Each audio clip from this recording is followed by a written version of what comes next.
So if you just picked up a Quest 3 and want to hop on into VR chat, here's how to set it up right away.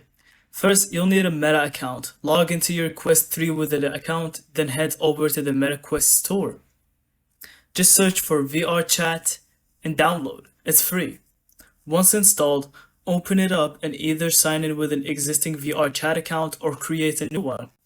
I definitely recommend making a proper VR chat account instead of using a guest login because it unlocks saving avatars, worlds, and friends. Now, since this is on Quest 3 standalone, you'll only have access to Quest compatible avatars and worlds.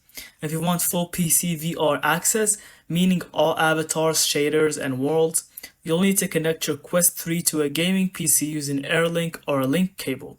Just enable Oculus Link in your settings and then launch VRChat from Steam or Oculus PC. Finally, tweak your mic and graphic settings in-game. On Quest 3, VRChat runs smoother than ever. But if you're connected to PC, adjust your settings to match your rig. That's it. Download, log in, customize your avatar, and you're ready to start exploring VRChat. And thank you so much for watching. I hope you found this video helpful. And don't forget to leave us your thoughts in the comments.